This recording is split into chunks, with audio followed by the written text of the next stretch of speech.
No ar, JF Cast, seu programa de saúde e bem-estar associado a um bom bate-papo, promovido por nossa equipe de podcast da Associação Joelísio Fraga Mieloma Múltiplo. Agora JF Cast, com Joelísio Fraga.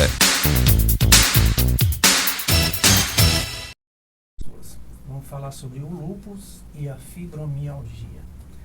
Essas duas condições afetam milhares de brasileiros e muitas vezes são cercadas por dúvidas, preconceitos e desafios no diagnóstico e tratamento. Para nos ajudar a entender melhor essas doenças, seus impactos e os caminhos para uma vida com mais bem-estar, eu tenho a honra de receber a doutora Flávia Ferreira, médica reumatologista. Doutora Flávia, seja muito bem-vinda. É um prazer tê-la aqui conosco para compartilhar conhecimento e orientar tantas pessoas que buscam respostas sobre essas condições. O prazer é todo meu. Eu acho que são condições que, como você disse, trazem muitas dúvidas para os pacientes e para as pessoas em geral. Eu acho que esses momentos de esclarecimento da população são indispensáveis, né, para melhorar aí o diagnóstico desses pacientes e o que culmina numa melhora de qualidade de vida, certamente. Então, eu agradeço muito por ter aceito o meu convite, viu? Obrigada.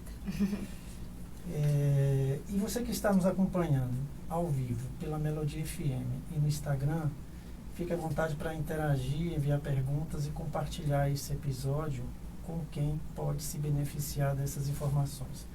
Vamos juntos nessa jornada de conscientização.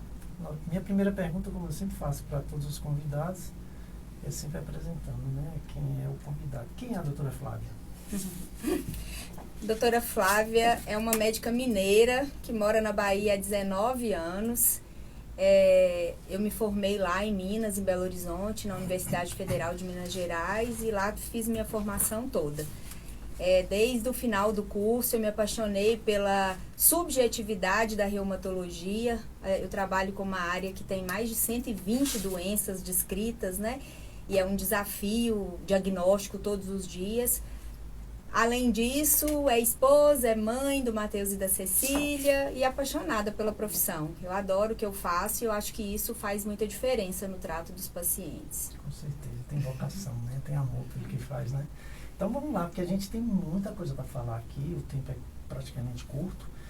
Doutora, sobre o lúpus, o que é o lúpus e quais são os seus principais tipos? Certo. O lúpus, ele é considerado uma doença autoimune. De forma bem simples, doença autoimune, a gente tem um sistema imune que é responsável pela defesa do nosso corpo contra agressões externas. Por algumas alterações genéticas, o indivíduo ele passa a ter esse sistema que está ali para defendê-lo, passa a agredir estruturas do próprio corpo. E aí a gente tem uma doença autoimune. O lúpus clássico, que as pessoas conhecem mais, é o lúpus eritematoso sistêmico, que como o nome diz, é a forma sistêmica da doença, que pode acometer vários órgãos do paciente. A gente vai falar um pouquinho mais sobre isso, né? Existe uma forma de lúpus que é chamada de lúpus discoide, que é uma forma cutânea do lúpus, que acomete só a pele. Apesar de acometer a pele, ele é um processo inflamatório grave, que esteticamente é muito ruim para o paciente, porque está relacionado com áreas de queda de cabelo importante, áreas de alopécia permanente. A gente ainda tem 2 outros subtipos, que seria o lúpus neonatal, que acontece pela passagem dos anticorpos da mãe para o feto durante a gestação. E aí, geralmente, tem uma relação mais com manifestações de pele e alterações cardíacas no bebê. É muito importante saber disso para acompanhar essa gestante portadora. E um lúpus induzido por drogas. Tem alguns medicamentos que podem induzir uma doença muito semelhante ao lúpus, que a gente chama de lúpus induzido por drogas. Entendi. Quais são os principais sinais e sintomas do lúpus?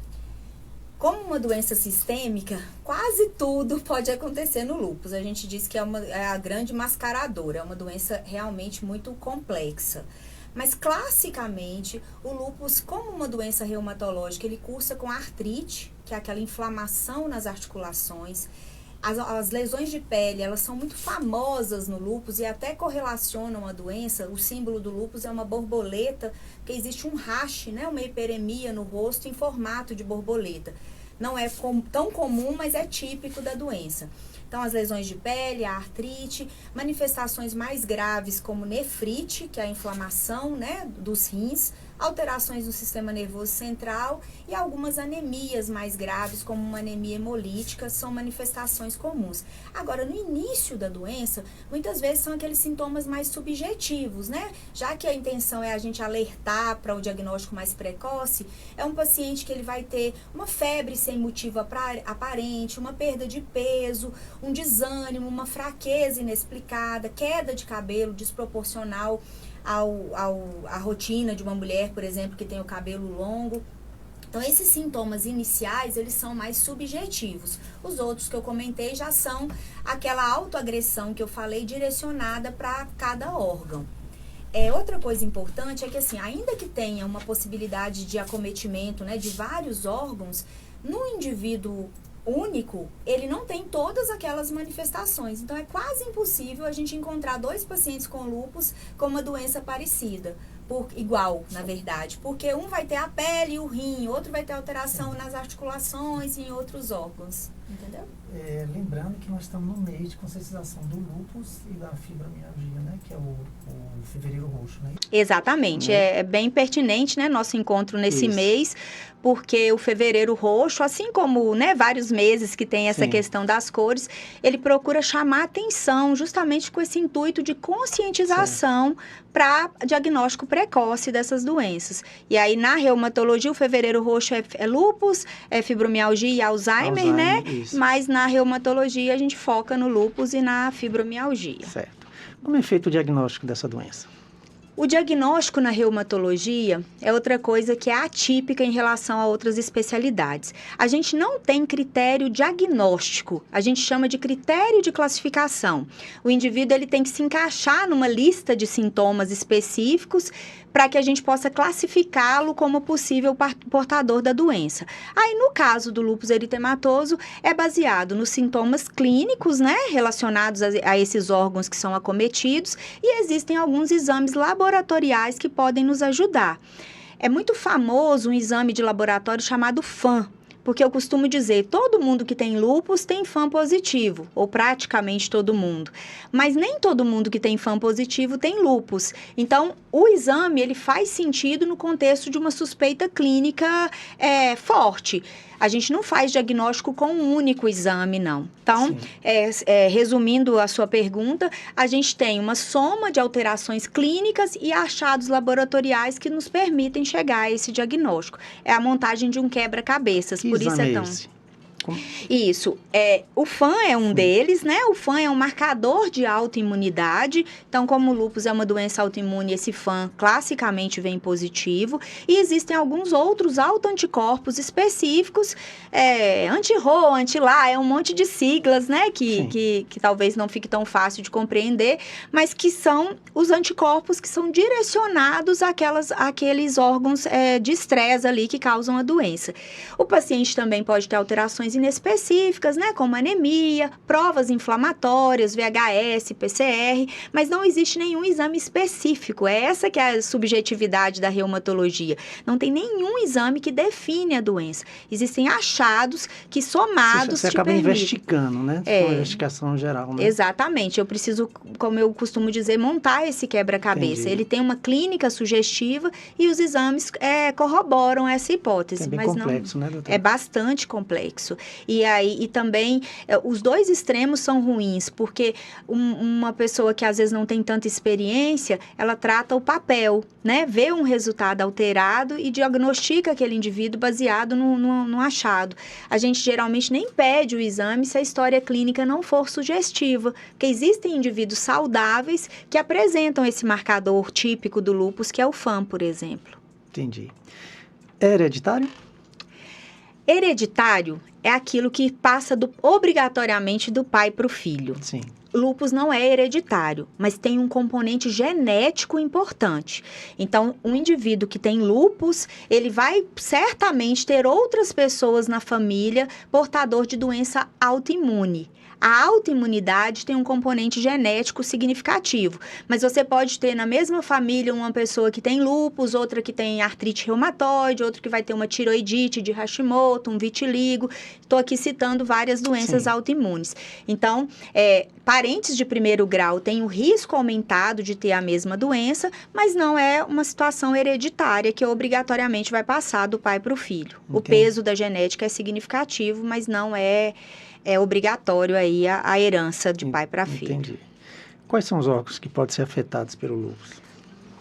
Vamos especificar um pouco mais, né? Então, a pele é um órgão muito importante, o maior órgão do corpo humano, e que pode ter, assim, inúmeras lesões. Não existe... Eu citei a asa de borboleta, mas existem várias outras lesões de pele típicas do lúpus. As mucosas também, que o paciente pode apresentar afta, né? Na oral, afta na região perineal. A gente tem a artrite, né? As articulações são órgãos muito importantes. O rim, que a gente chama de nefrite, que é uma das manifestações mais graves e temidas do lúpus, porque se não tratada adequadamente pode levar à insuficiência renal com necessidade de hemodiálise. O sistema nervoso, e aí também são várias manifestações, desde manifestações centrais e periféricas, manifestações mais orgânicas, né, tipo uma meningite mesmo relacionada ao lúpus, até manifestações mais de cunho psiquiátrico, como um quadro de psicose lúpica, por exemplo. Aí a gente tem de órgão menos comum acometimento cardíaco, que o paciente pode ter uma endocardite relacionada ao lúpus. Então, os órgãos diretamente relacionados são esses, mas como doença sistêmica, pode ter menos frequente manifestação pulmonar, manifestação gastrointestinal. Como eu disse no começo, eu acho que eu não conseguiria citar para você um órgão que não possa ser acometido pelo lúpus, porque como é uma inflamação sistêmica, os olhos podem ser acometidos. Então, a gente não tem... tem os mais comuns que eu citei, mas praticamente todos os órgãos podem ser acometidos por essa inflamação. Eu te juro que sou leigo no assunto, né, sobre o lúpus, né? Nossa, mas a gente tem acompanhado alguns pacientes que têm tá acometido do lúpus. Como sofrem, né, doutora?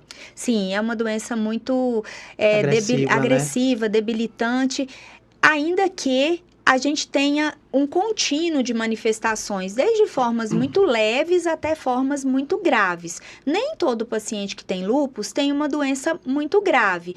Mas o que seria grave, né? Porque quando a gente fala, por exemplo, grave no sentido de risco de vida, a gente está falando de uma nefrite, de uma manifestação neurológica. Mas o quão ruim é para o paciente conviver com lesões de pele, por exemplo, né? Que são estigmatizantes, que são esteticamente difíceis de esconder, porque elas ficam em áreas fotoexpostas, né, no rosto, na parte do corpo que se expõe ao sol.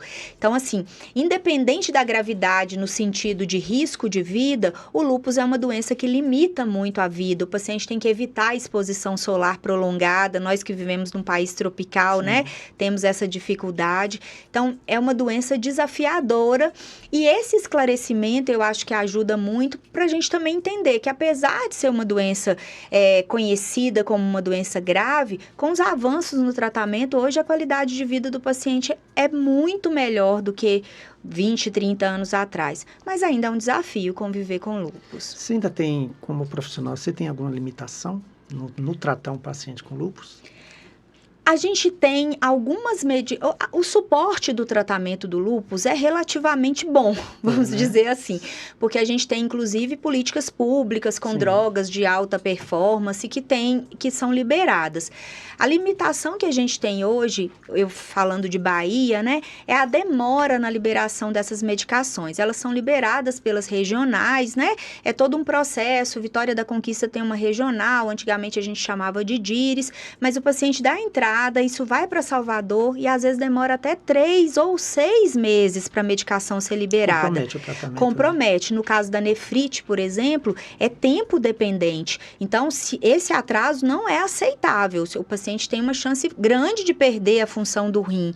E a gente acaba tendo que contornar isso usando, às vezes, doses de corticoide maiores e por mais tempo do que a gente gostaria, porque segura o paciente ali agudamente até que haja essa liberação.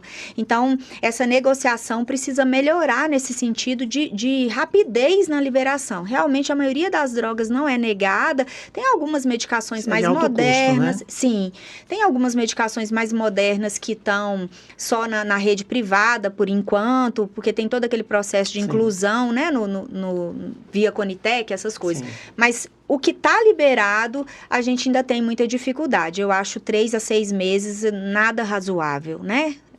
A gente precisa do tempo. E tem a droga disponível. É a questão burocrática. Coisa que você não entende, né? É difícil sair daqui e chegar em Salvador. Às vezes eu brinco com o paciente e falo, tá indo de jegue, porque a documentação demora muito. Questão de pessoal, dificuldade, muito processo, né? A gente entende, o Estado é um Estado muito grande, mas eles não descentralizam. Então, se descentralizasse, facilitaria, eu acho, que cada regional cuidaria do seu público ali. Isso é grande, né? Toda a liberação é centralizada em Salvador e eles depois distribuem. Como é o tratamento do lúpus e quais são os desafios enfrentados por esses pacientes, doutora Flávia? O tratamento, ele é baseado na orientação, porque existem algumas particularidades. A principal delas é essa questão da exposição solar. Mudança de hábito de vida, porque a gente está falando aí de uma doença que pode acometer vários órgãos e cujo tratamento influencia muito no risco de doenças cardiovasculares, então maior risco de hipertensão, diabetes, elevação de colesterol, osteoporose, mais até pelo tratamento necessário do que pela doença em si. A base do tratamento medicamentoso do lúpus, como é uma doença autoimune, onde há uma autoagressão do sistema imune, a base do tratamento são drogas imunossupressoras, né? Então, a gente vai precisar usar medicamentos que segurem esse sistema imune para que ele não agrida o indivíduo. Mas a linha é muito tênue. Eu citei no começo que o sistema imune nos defende de infecções, é responsável, inclusive, para controle de multiplicação celular até em relação a doenças neoplásicas. Então, se eu imunossuprimir demais esse paciente, ele acaba aumentando muito o risco de eventos infecciosos, que é um dos desafios, você encontrar esse limite de imunossuprimir a ponto de não ter uma autoagressão, mas, por outro lado, não aumentar com tanto a incidência de infecções que normalmente acontece. Os pacientes lúpicos, quando eles estão numa fase muito ativa da doença, que a gente precisa usar muita medicação, a gente acaba tendo uma ocorrência maior de infecções, tipo herpes zoster, infecções bacterianas e até infecções mais graves, de fungo, por exemplo. Dentro do desafio, eu acredito que é acesso, né, ao especialista, por exemplo, começa por aí, é uma especialidade que não é tão conhecida, o paciente ele sente dor, classicamente ele procura o ortopedista, por exemplo. Verdade. Além de não ser tão conhecido, não é habitual o paciente, no sintoma, a gente é uma especialidade terciária, ele vai ou ao clínico, ou ao ortopedista, ou outro colega, e depois ele é encaminhado. Somos poucos, dada a complexidade da especialidade, eu acho que talvez não seja tão atraente a dificuldade na condução de doenças crônicas, não é o perfil de toda pessoa que faz medicina. E depois que ele consegue chegar ao especialista, é um tratamento caro, né? É caro, porque ainda que ele tenha acesso às medicações, parte das medicações pela parte pública, ele precisa de consultas, é um paciente que precisa de muitos exames, alguns exames ele precisa de uma biópsia renal, precisa de imagem do sistema nervoso central, né? Ressonância, tomografia, e é para a vida toda, né? É uma doença crônica, com períodos de exacerbação e remissão. Então, diferente, às vezes a gente tem alguma doença mais grave, mas que aquilo cura, que trata e fica curado. O lúpus não. E tem vários fatores que podem exacerbar que a gente não controla. Além da exposição solar, tem evidências de que estresse, preocupação, angústia pode ser um fator de gatilho. E como a gente vive no dia de hoje sem... Ansiedade é um fator também, né? Pois é, que pode ativar a doença. Sim. Então, existe uma parte subjetiva relacionada à doença aí que o tratamento não controla. E eu já falei da dificuldade de acesso especificamente da medicação, né? Por essa burocracia, vamos chamar assim, que existe um passo a passo, um número de exames imensos que o paciente tem que fazer para garantir o medicamento, e aí às vezes ele não consegue fazer esses exames por recursos próprios. E lidar realmente com o componente psíquico de ser portador de uma doença crônica, né? Dormir e acordar todo dia. Hoje eu acordei bem. Então, esse componente muito psíquico... parecido com o oncológico, né, doutor? Também, isso. Né? Com a doença oncológica que não entra em critério de cura, né? Porque a oncologia ainda tem algumas doenças que você está curado. Agora, outras não. É aquele segmento.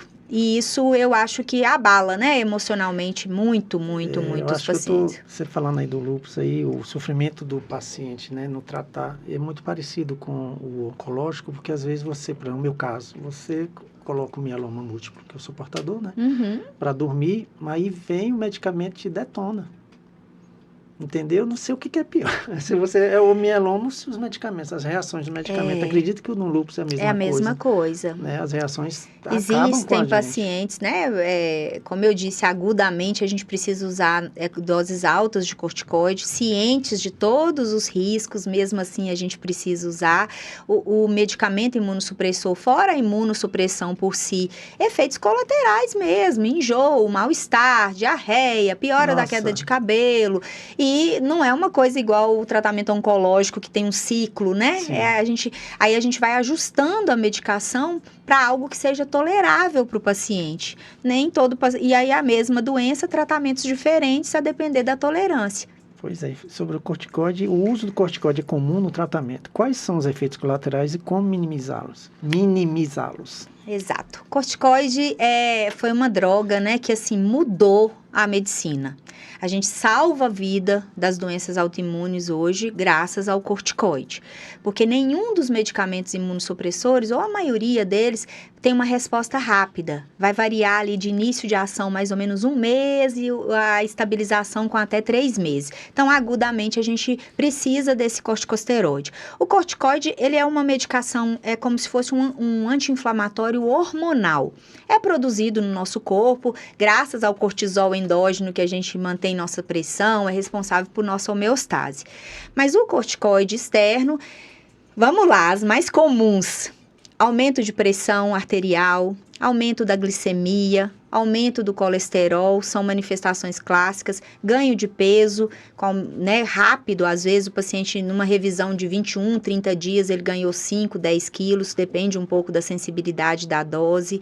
As alterações estéticas que vêm com isso, estria, né, lesões, aumento da distribuição dos pelos, classicamente a doença acomete mulheres jovens, então tem uma situação que se chama hirsutismo, que é um aumento na distribuição dos pelos, é como se ficasse com uma distribuição de pelo mais masculina, a mulher tem barba, tem a face de lua cheia, porque tem um aumento, né, um acúmulo de gordura na região da face, a giba que aumenta e há aumento de gordura abdominal. Mas, a longo prazo, a gente aumenta a incidência de osteoporose, acelera a ocorrência de catarata. Então, assim, são manifestações classicamente atribuídas ao corticoide. Para minimizar, a parte da dieta, né? Se eu sei que aumenta a pressão, diabetes, colesterol, dieta com pouco sal, pouco açúcar, pouca gordura. Se o paciente vai usar corticoide por pelo menos 3 meses ou mais, a gente já entra com uma dose de cálcio para prevenir a questão da osteoporose, sim, certo? E assim, o que é mais importante, Joelísio, é a gente tentar usar a menor dose pelo menor tempo. E aí vai dessa habilidade e da facilidade em acessar a medicação específica, porque uma vez que a medicação específica inicia sua ação, a gente começa o desmame do corticoide, sim, que para o pessoal que está ouvindo também, às vezes se assusta com essa possibilidade de manifestação de efeitos colaterais. O corticoide não é uma droga que possa ser suspensa abruptamente. Então, se tem alguém aí usando corticoide, né, e diz, vou parar com receita. Não pode, porque quando você está usando externamente, é como se a sua glândula suprarrenal ficasse ali preguiçosa. Então, a gente tem que fazer um desmame. Então, o usuário crônico de corticoide não pode interromper abruptamente. Então, ainda que seja uma medicação que a gente deve usar pelo tempo mais curto, existe a forma de suspender essa medicação. E os efeitos colaterais, eles são contornáveis quando você está dizendo de uma doença que você, por exemplo, poderia perder o rim. Então, em troca de manter o seu rim, depois a gente vai lidar. Talvez fique hipertenso, mas existe antihipertensivo. Então, todos os efeitos colaterais mais importantes, eles são tratáveis. Então, a gente acaba precisando explicar isso para o paciente, que a gente vai ter que lidar com essa situação em troca de, às vezes, preservação da função renal e até da vida, né? Porque o lúpus não tratado é grave, mata, é uma doença grave e mata a mulher jovem, né? A gente está falando aí de um público jovem, a doença ela se inicia na idade jovem. Nossa, é um jogo de xadrez, né? É um desafio. A gente Deus do céu, se ajusta aí. Eu não tinha noção de como é complexo o lúpus, Acho né? que as pessoas não têm entendimento, não. É uma doença que não é tão infrequente, mas não é uma doença muito conhecida. Por isso que o trabalho nosso é esse, de levar informação, de trazer, né? isso. Tem muita gente aqui no Instagram participando, mandando um abraço lá, principalmente o pessoal de São Paulo. Tem pessoas lá que... A Márcia mesmo, que é a nossa representante lá, ela colocou aqui que ela tem lúpus, psoríase e vitiligo.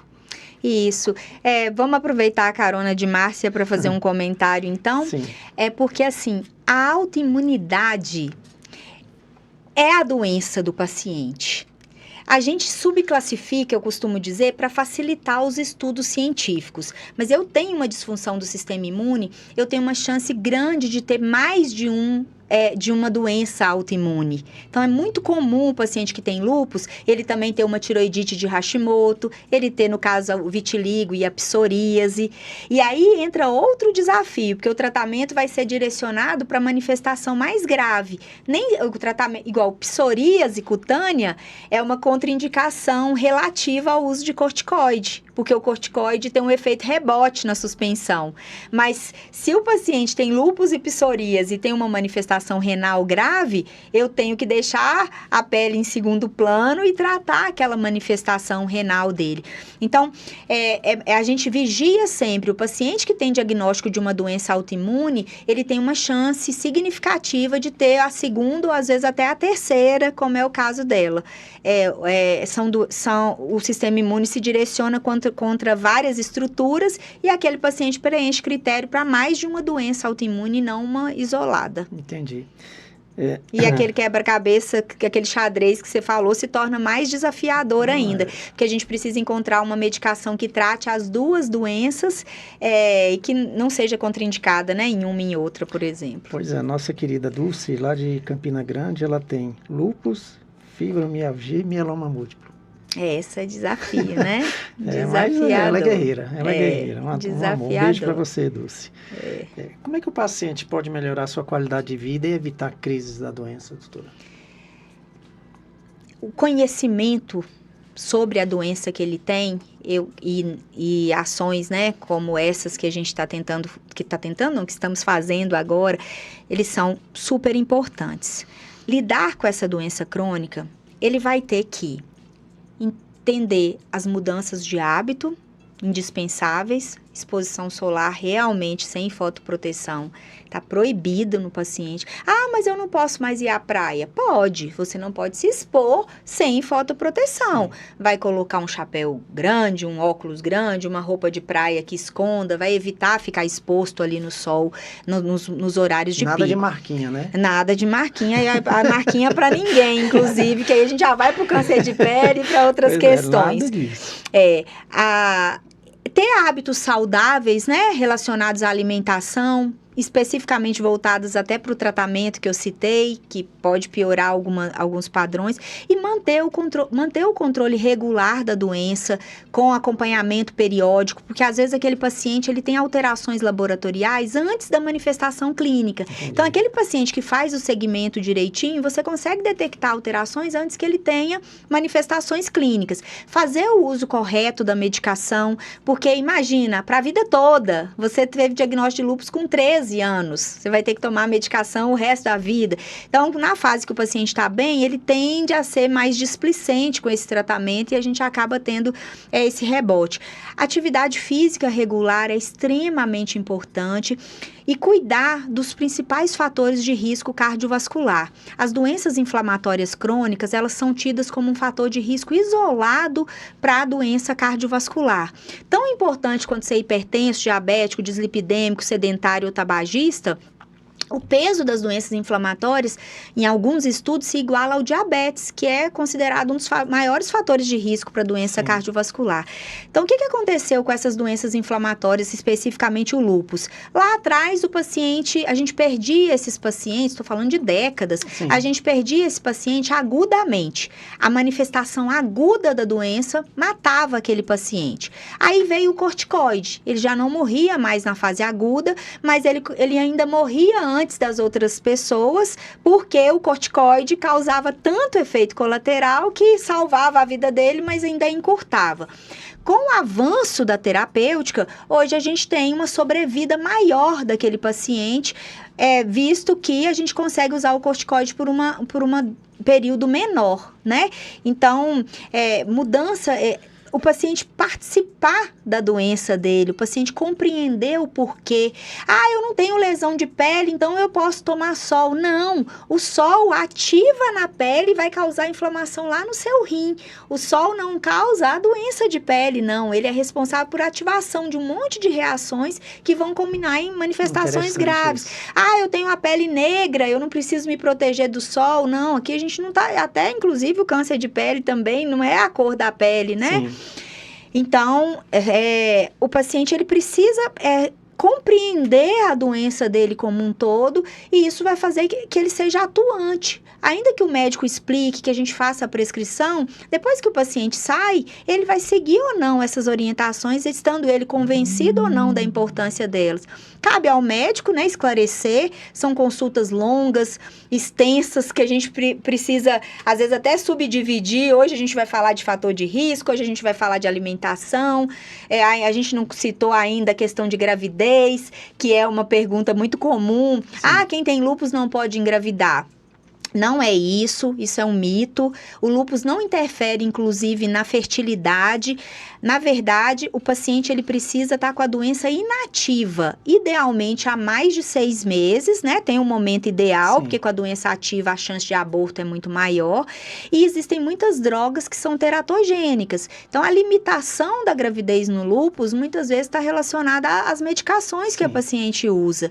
Mas não é uma contraindicação per si, né? Claro que é uma gravidez de risco, existem vários contextos, comentei do risco do lúpus neonatal, num subtipo de pacientes com lúpus, mas como eu disse, com os avanços e com uma orientação adequada, a pessoa pode ter uma vida próxima do normal. Porque tomar remédio todo dia não é o, entre aspas, normal, né? Mas é próximo do normal. Eu vou te fazer uma pergunta aqui, da Márcia lá de Lins. Doutora, tomo a injeção, minha pressão é baixa, glicemia baixa, vitiligo está controlada, passo bem mal, enjoo, dores durante alguns dias, mas o emocional é o que mais tem me prejudicado.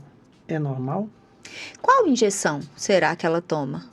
Respondi, viu, Márcia? Ela quis dizer a medicação injetável para o tratamento do lúpus, porque existem as medicações orais, mas existem hoje medicações injetáveis também. Literalmente as reações são bem fortes. Existe uma medicação para a forma grave da nefrite, por exemplo, ou de manifestações mais graves, que se chama ciclofosfamida, que a gente faz em alguns ciclos. Essa ciclofosfamida, ela causa muito enjoo, mal-estar em alguns pacientes, nem todos, mas é um efeito colateral que é comum.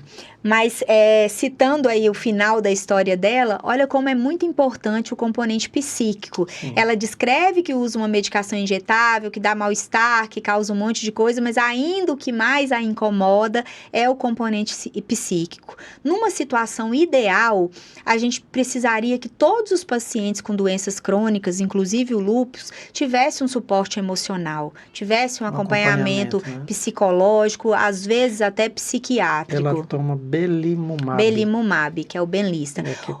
O belimumab, ele é um anticorpo monoclonal, já é das medicações consideradas de mais alto custo. A gente não consegue liberação aqui na Bahia pelo SUS facilmente. São Paulo tem algumas facilidades, porque tem algumas coisas que são municipais. É um pouco diferente aqui da Bahia, que é tudo no estado. É uma medicação excelente, é um avanço, né, no tratamento do lúpus, mas como ela disse, não é isento de efeitos colaterais. Eu acho que ela, né, como provável interessada no assunto, está até aqui conosco, ela precisa, além de cuidar dessa parte física, né, ter essa questão de dar atenção. Não é fraqueza do paciente. A doença crônica por si só, gera uma alteração psicológica.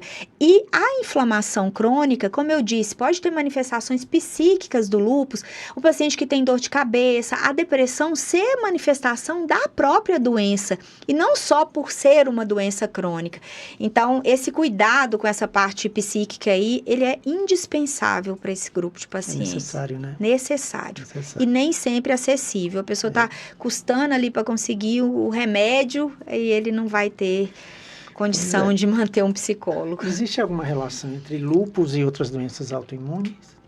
Existe, nesse contexto que eu disse, né? A autoimunidade, ela é uma disfunção do sistema imune. Então, o paciente que tem lúpus e essa disfunção do sistema imune, ele tem mais risco de desenvolver outras doenças autoimunes, quaisquer que sejam. Sim, até falando sobre o psicólogo, qual o impacto emocional e psicológico do lúpus e como os pacientes podem lidar com isso? É imenso, é um impacto, né, gigante. A pessoa, às vezes, está ali com risco de perder o rim, mas o componente psíquico, às vezes, se sobrepõe. Doutora, ela só tem um rim. Ela só tem um rim. Mas já tinha rim único, né? Que talvez por isso ela fique um pouco mais angustiada ainda, né? Um órgão que a gente tem 2, apesar que o lúpus, ele se manifesta bilateralmente. Então, ele não escolhe um dos rins. Mesmo quem tem 2, quando tem problema, é uma situação mais grave, porque ele acomete os 2 rins ao mesmo tempo. Esse impacto emocional, tem trabalhos que trazem que até 80% ou mais dos indivíduos portadores de doenças crônicas, eles têm algum transtorno de humor ou de ansiedade, pela doença crônica em si. O lúpus ainda traz um agravante que ele, por si só, pode ser responsável por algumas manifestações psíquicas. A busca, né, de uma ajuda profissional, tanto o suporte do médico assistente, eu falo, não tem jeito do reumatologista fugir desse lugar, porque muitas vezes ele é o único médico que aquele paciente vai poder acessar. Então, a gente tem que ter uma visão mais completa desse paciente, tanto do ponto de vista clínico, quanto do ponto de vista psíquico. Às vezes, não é uma situação ideal, mas cabe ao reumatologista prescrever alguma medicação que ajude nessa questão de ansiedade, porque às vezes dificulta até o nosso entendimento, dói tudo. O lúpus está ativo ou é uma dor de caráter mais psicogênico, mais psíquico, né? Então, e buscar dentro dos recursos de cada um, porque existe uma situação entre o ideal e não fazer nada, né? É ético buscar o meio do caminho aí, mas atividade física regular, grupos de apoio, acompanhamento psicológico, entender que às vezes vai precisar de medicação psiquiátrica para poder ter forças para enfrentar, né, esse desafio que é conviver com uma doença tão assustadora para a maioria. Vamos falar agora sobre um pouquinho da fibromialgia. Vamos lá, né? Senão o outubro roxo fica meio roxo só. O que caracteriza a fibromialgia e quais são seus principais sintomas? Se você achou o lúpus complicado, a fibromialgia você vai... Porque a fibromialgia é uma síndrome dolorosa crônica. Sim. Existe uma alteração na interpretação do estímulo doloroso que não é muito bem compreendida. Diferente do lúpus, que é uma coisa mais orgânica, você tem achados mais orgânicos, a fibromialgia ela é muito psíquica, mas ela não é uma doença psicológica. Isso é muito importante. Existem alterações de neurotransmissão que o estímulo que causa dor naquele indivíduo causa uma dor mais intensa e ele sente dor até sem motivos clássicos de sentir dor. Então, você imagina você dormir e acordar com dor no corpo inteiro? Parecendo que as descrições são, parece que passou um caminhão em mim, parece que eu fiz atividade física sem parar e machuquei, levei uma surra. Então, o que caracteriza a doença é a dor difusa pelo corpo. Quando a gente fala difusa, é no membro superior, inferior, lado direito, lado esquerdo, dor de cabeça, o paciente dói, eles chegam a dizer, dói tudo, até o couro cabeludo dói. Além disso, fadiga, aquele cansaço desproporcional ao esforço realizado, uma sensação, e tudo subjetivo. Por exemplo, fraqueza, ele fala aquela sensação subjetiva de fraqueza, mas os testes objetivos de força são normais, ele não tem uma lesão muscular orgânica que justifique. Alteração do sono, eu costumo dizer que o distúrbio do sono não é não dormir, nesse caso, necessariamente, é um sono não repousante, a gente dá esse nome. Até que dorme, mas acorda mais cansado, mais indisposto do que se deitou, e isso vem acompanhado de alterações de humor e ansiedade. Então, essa é o quinteto aí mais típico da fibromialgia. Como é feito o diagnóstico da fibromialgia, já que não tem um exame específico, né? O diagnóstico da fibromialgia é bem subjetivo. Existem critérios de classificação também propostos, né, por órgãos internacionais e pela sociedade brasileira. Mas, como eu disse, esses critérios eles são muito úteis para homogeneizar grupo de pacientes para participar de estudo científico. Para diagnóstico, sou eu com você, né? Então, eu preciso ouvir a sua queixa e individualizar. Aí esse paciente ele vai preencher esse quinteto aí, geralmente, é uma dor que dura mais de 3 meses, né? Uma dor prolongada, essas sensações de fadiga, cansaço, e a gente, apesar de não ter nenhum exame específico, é uma das doenças que a gente mais faz exame, porque a gente precisa excluir outras causas, né? Então, se eu encontrar outra causa que justifique a dor do paciente, eu não vou poder atribuir a fibromialgia. Então, o paciente ele preenche os critérios clínicos, né, definidos por órgãos nacionais e internacionais, e eu consigo excluir, não tem mais nada que justifique as queixas do paciente. Então, essa aí tem que ter muita experiência clínica, né? Você tem que ter um pouco até do feeling, de entender ali aquele paciente. Às vezes a gente vai acompanhando um tempo para ver a evolução, né, desse paciente. Porque é isso, uma dor que incapacita o paciente com todos os exames normais. Olha como isso é assustador. E a doença tem um estigma muito ruim. As pessoas, os pacientes, eles queixam muito, falam, às vezes os pares, quem está por perto, olha aí, seus exames estão todos normais, você tá bem, não tem anemia, cita as questões mais comuns, você reclama muito, como se o paciente inventasse aquela dor, porque ele não consegue mostrar a dor, né? Não tem uma ferida aberta, não tem um exame que ele mostre. Então, é uma doença que tem um preconceito muito grande por parte das pessoas que convivem e até, às vezes, da classe médica que não tem tanta experiência.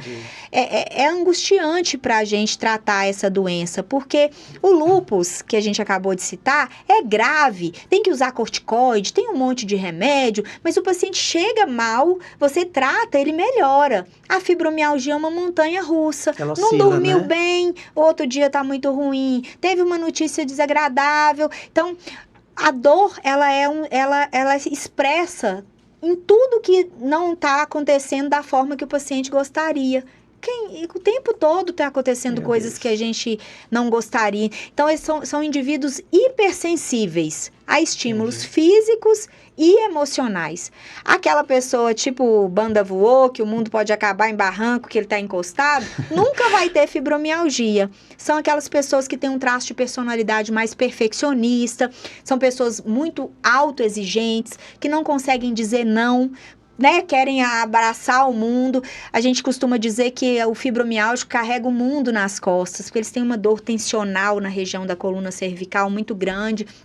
Então, são pessoas que se cobram muito, são muito exigentes consigo mesmo, têm dificuldade de delegar a função. Fala, fulano vai fazer isso, mas vai lá conferir.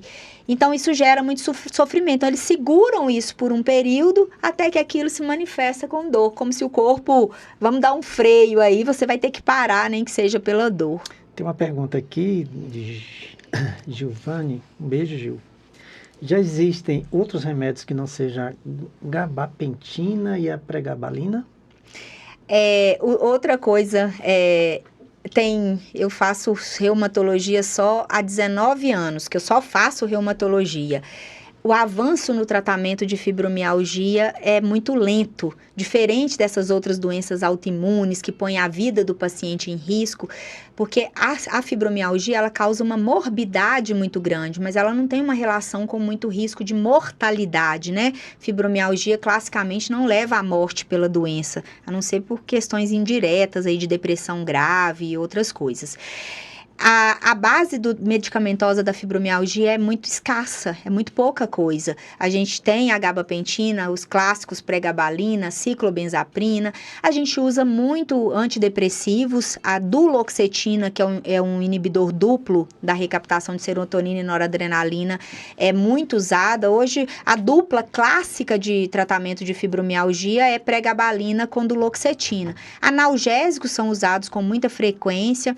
A gente recomenda evitar anti-inflamatório, porque não existe uma evidência de um processo inflamatório real, então acaba usando uma droga anti-inflamatória pelo seu efeito analgésico e os riscos que a gente está falando de uma doença para a vida toda. Mas opioides fracos são usados, tramadol, codeína podem ser usados, mas também efeitos colaterais com o uso a longo prazo. Hoje em dia tem se falado muito do uso do canabidiol no contexto da fibromialgia. Sim. Tem estudos de efetividade, mas não estudos de peso que ainda permitiram que a Sociedade Brasileira de Reumatologia incluísse o canabidiol no arsenal terapêutico da fibromialgia. Mas de classe de medicação é praticamente isso há muito tempo, mas a gente costuma dizer que o tratamento da fibromialgia é um tripé. Uma das coisas mais importantes é o entendimento e aceitação dessa doença e lidar com as questões psíquicas, psicológicas anteriores que talvez podem ter funcionado como gatilho. Ainda que tenha um componente genético suspeito na doença, né? Que existem famílias também, aquela pessoa que tem uma predisposição numa situação de luto, de perda, ou um gatilho, ela abre um clique ali, ela passa a sentir dor toda vez que algo não funciona como deveria ou gostaria. Então, esse apoio psicológico e esse entendimento da doença, com orientação do médico e de outros profissionais.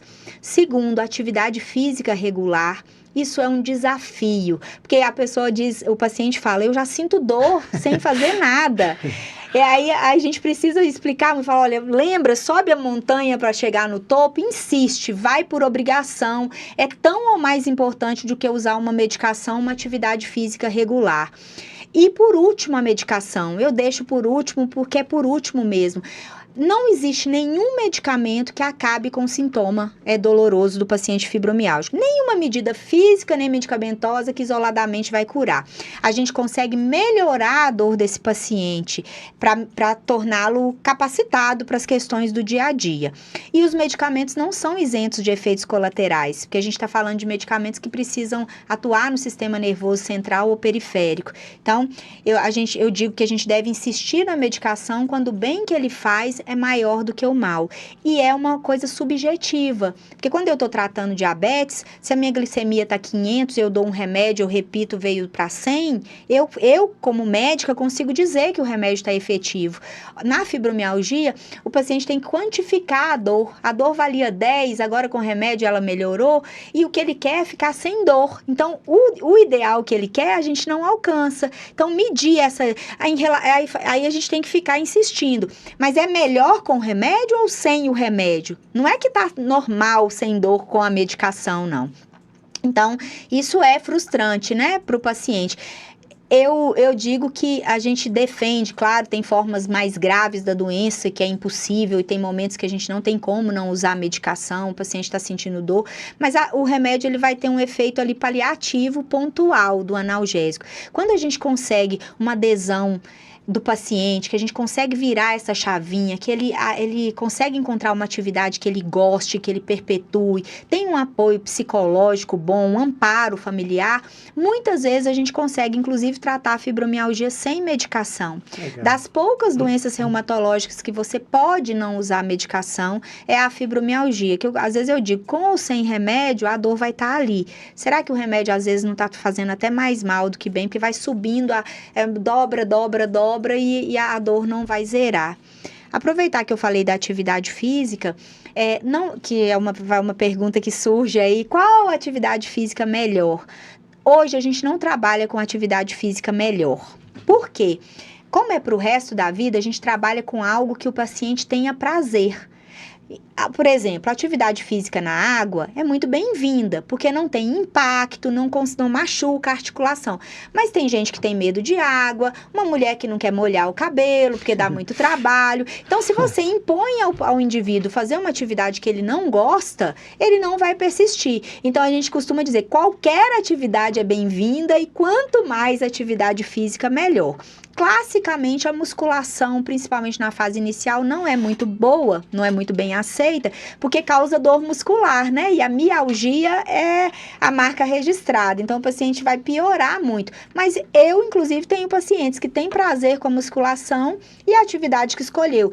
Essas mais lúdicas, dança, corrida, atividade que você faz ao ar livre, geralmente tem um efeito mais benéfico, porque soma outras questões, né, de reflexão, meditação, essas medidas todas, elas contribuem de forma positiva. O que causa fibromialgia? Ai, a pergunta de ouro, né? Se eu descobrir isso, eu vou me aposentar. Existem fatores de risco conhecidos? É complexo, né? Tratar o que você não sabe a causa. Nossa, eu fico Pensa, imaginando. Tuberculose é uma doença grave? Mas eu sei que tem uma bactéria, eu sei qual é a bactéria, eu identifico e sei como entrar com um antibiótico que vai matar. Né, destruir aquela bactéria. Não existe uma causa conhecida para a fibromialgia, na verdade sabe-se que entende-se como multifatorial. Essa é a parte das doenças reumatológicas que é típico da maioria delas e que é o desafio, porque se você sabe exatamente com o que você está lidando, você tem tratamento-alvo, né? E a gente não tem, a gente fica ali tratando muitas vezes os sintomas. A fibromialgia, acredita-se numa predisposição genética, né? Então, o cérebro daquele indivíduo é predisposto a ter essa alteração na interpretação de estímulos, principalmente dolorosos, e os fatores de gatilho estão relacionados a isso, né? Pessoas que têm uma vida muito difícil, relacionado tanto com a parte emocional, financeira, dificuldades, né, de relacionamento, carências, inclusive materiais, grandes perdas, uma doença grave na família, a perda de um filho, uma traição. Então, esses marcos que seriam grandes para a maioria de nós, mas que quem não tem a predisposição acaba lidando, sofrendo o processo e como se aquilo não ficasse um resquício. A fibromialgia é como se aquilo virasse uma chavinha ali e a partir dali a pessoa não consegue mais sair daquele lugar de o que vem negativo, eu sinto dor. Então, privação de sono é muito importante, muito ruim no paciente fibromiálgico. Estresse, ansiedade, ou seja, estar vivo quase é fator de risco para a fibromialgia, né? Porque hoje em dia a gente vive essas questões de estresse, pressão no emprego, né? Metas, família, é muito mais comum nas mulheres, assim como no lúpus. Lá no lúpus a gente não comentou, mas lúpus não é uma doença restrita à mulher, mas são 9, 10 mulheres para cada homem. Mais mulher, então, né? O lúpus sim, só que no homem acaba sendo mais grave porque o diagnóstico também é mais tardio, porque não se pensa tanto na doença. A fibromialgia também é mais frequente nas mulheres, ou talvez as mulheres busquem mais assistência, né? O homem fica lidando ali com aquela dor e achando que é algo habitual ou de um esforço. Sentir dor não é normal, né? Uma dor que perpetua e que você não sabe a origem dela, tem alguma coisa errada aí e muitas vezes vai cair em uma das 100, 120 doenças reumatológicas aí como justificativa, não só lúpus, nem como fibromialgia. Interessante. A Dulce lá de Campina Grande, ela disse que se deu bem em pedalar. né? Ela pedalar, ela... Ah, ela Lúcia, então somos duas. Dulce. Eu sou ciclista também, Dulce, é onde eu me encontro porque quem cuida de pacientes tão complexos precisa se cuidar também, né? E a atividade física onde eu me encontrei é o ciclismo mesmo, até aí. por isso. Você que faz mountain bike, já tá no time aí da doutora. você vai para uma zona rural, para um ambiente mais tranquilo, é um momento que você precisa estar tão concentrado. Eu digo isso, porque você tem que estar tão concentrado, que caminho você vai tomar para não desequilibrar, tem uma pedra ali, que velocidade é um morro, que aí a sua cabeça consegue se desligar, que o fibromialgico, a cabeça dele não desliga, é como se fosse um looping contínuo que a gente entra com uma medicação. E o pedal, você tem que ficar focado no pedal, não tem paciente naquela hora na minha cabeça, não tem filho, não tem preocupação, e imagino que ela também saia desse... A única coisa que você pode deparar é uma vaca. Isso, né? Mas aí você vai estar atento a isso. Isso, né? E aí você quer desviar da vaca, do boi, do cachorro, né, Lúcia, que está correndo aí atrás. Naquela hora ali é só isso. Então é um momento que você está com você mesmo e fazendo algo que é prazeroso, né? Produz adrenalina. Eu costumo dizer, os pacientes, às vezes a pessoa fala, minha vida, eu falo assim, que horas que é a sua hora? Que você faz o que você gosta. Quer seja ir para um salão de beleza, bater papo, quer seja tomar um café com uma amiga. A gente precisa ter pausas nos nossos dias de bons momentos para a gente se fortalecer, né? A vida é muito corrida, então aquela pausa que te traz benefício, que te faz produzir uma endorfina. Eu gosto de cinema, então uma vez por mês, por semana, por mês que seja, eu vou ao cinema. Pedal é uma atividade maravilhosa, mas ocupa muito tempo, né? E eu, por exemplo, preciso me organizar muito para continuar sendo ciclista. Eu inverto, eu faço feira à noite, eu trabalho à noite, porque o pedal eu não vou à noite. Então, a gente se organizar para permitir entender que todos nós precisamos e merecemos momentos de descanso e momentos de autocuidado. O fibromialgico, muitas vezes, é um paciente que não foi...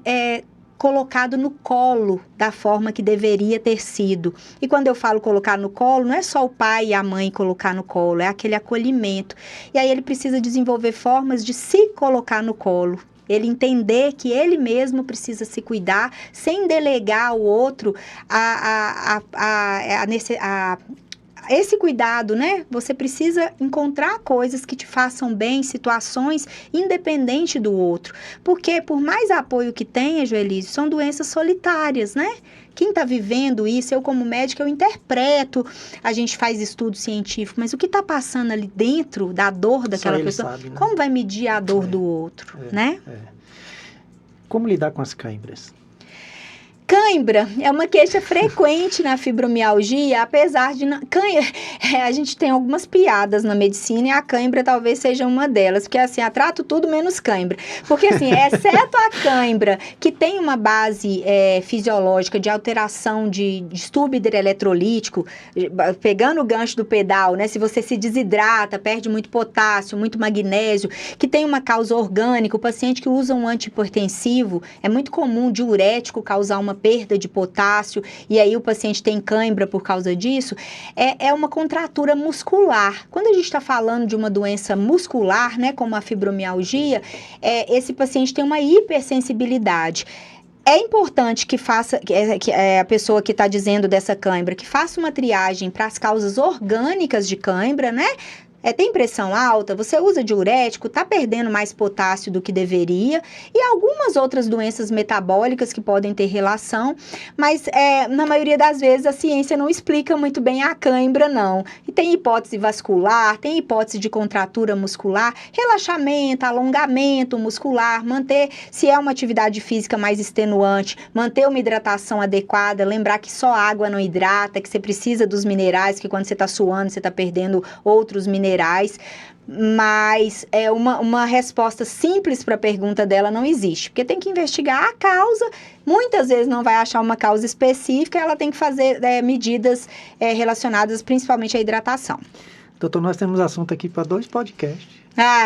Se tem. E olha que a gente só está falando de lúpus e fibromialgia hoje. Restringimos a 2. Se o Instagram parar, depois você pode estar acompanhando lá pelo YouTube, né? Que o tempo é maior lá. Há alguma relação entre a fibromialgia e outras doenças autoimunes como o lúpus? Relação genética, não. diferente daquilo que eu falei anteriormente, que ter uma doença autoimune aumenta a chance de ter outras doenças autoimunes, a fibromialgia não é considerada uma doença autoimune, certo? Sim. Só que ter uma doença crônica, pelas questões mais voltadas a essa parte psíquica, a você dormir e acordar com receio de uma reativação, aumenta a chance de você desenvolver fibromialgia ao longo da sua doença. Cheguei até a citar, né, 80% em alguns estudos de pacientes portadores de doenças crônicas autoimunes desenvolvem fibromialgia, mas elas não têm a mesma base genética, não. Elas são correlacionadas, mas elas não têm a mesma causa. Entendi. Então, a gente tem que lidar com aquele xadrez do lúpus e com outro xadrez da fibromialgia. Parabéns, você é uma guerreira. Estou impressionado com o seu universo, jeito de né? lidar, o seu universo, né?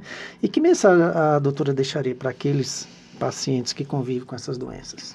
Para a gente finalizar aqui. Certo. Primeiro, entender que não ter cura não é uma sentença, Sim. não é? Um monte de... Aí eu dou exemplo. Só porque são doenças um pouco mais raras, pressão alta é uma doença crônica que não tem cura e é a principal causa de morte no mundo. Verdade. Aí eu te dou o diagnóstico de pressão alta, vai, tudo bem, porque meu tio meu vizinho, todo mundo tem pressão alta, então tá ok. Ou seja, epidemiológico, estatisticamente falando, ter pressão alta é mais grave, porque mata mais. Com certeza. Então, entender que só porque é uma doença que não é uma doença comum, né, que é uma doença mais rara do que essas do dia a dia, diabetes, por exemplo, é muito mais grave, não ter cura não quer dizer que você vai morrer daquilo, né, que a preocupação do paciente é um desfecho.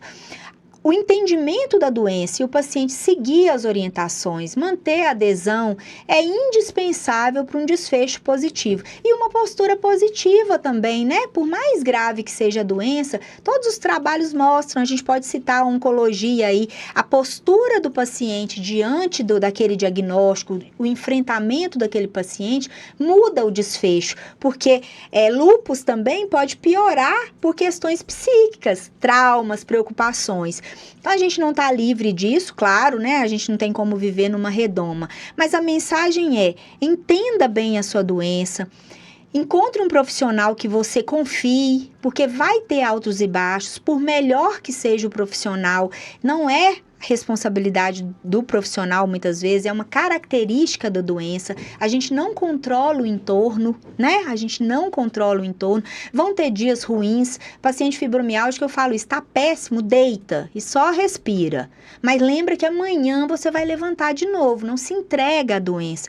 Busque ajuda, né? Tem uma rede aí de apoio, hoje está tão em alta essa palavra, mas literalmente uma pessoa que tem uma doença crônica, ela precisa de uma rede de apoio. Então, entender a doença, buscar informação científica, né? As doenças crônicas, eu acho que às vezes o paciente é muito vítima de charlatanismo, porque não, né, a ciência não consegue resolver 100% o sintoma. E aí vem uma pessoa de má fé, usa isso, usa aquilo, faz coisas mirabolantes. O que bem tem. Às vezes o paciente gasta o que tem e o que não tem atrás de algo que não é científico. Ah, mas doutora, o corticoide injetável alivia a minha dor, não tem mais nada que melhore tanto quanto ele. Sim, mas alivia alguns dias em troca de hipertensão, diabetes, todas as consequências futuras, porque se fosse curar, era uma coisa, né? Então, não se perca. É claro que existe essa questão de empatia em relação ao médico e ao paciente. Nessas doenças é muito importante. Se você não se sente confortável, seguro com o profissional que está te atendendo, tem que trocar. Eu sei que às vezes é limitante, só tem esse, vou pelo SUS, não tem outro, né? Não posso escolher, mas sempre que possível buscar uma relação, uma excelente relação médico-paciente, porque eu acho que isso já é a base da medicina, mas quando você está lidando com doenças crônicas, ter aquele apoio, chegar feliz, né? Aquele paciente que chega, hoje é dia de ir naquela médica, hoje eu estou satisfeito, o médico me acolheu, eu entendi, explicou. E por parte do médico também. Hoje em dia, às vezes a gente é imposto atendimentos muito rápidos, né? E você não dá tempo de... Tem que conversar. O paciente você tem que ouvir. É amigo dele. Tem que ouvir, né? Porque é isso, são relações de anos. Aquele paciente vai ficar com você 5, 10 e se possível, até o fim da vida de um dos dois. É um casamento. É um casamento. Doutora, muito obrigado. Muito obrigado mesmo pela sua presença. Suas informações assim, foram com certeza muito importantes. Com certeza o pessoal que vai estar acompanhando né? Vai lá no Instagram, no YouTube, vai aprender muita coisa. Deus te abençoe. Amém. Fico feliz com a oportunidade também. Semana que vem nós estamos de volta com a capitã Alice, da Patrulha Solidária da Polícia Militar, onde ela vai falar sobre o trabalho social da Polícia Militar aqui em Vitória da Conquista. Um abraço, Deus abençoe, até lá.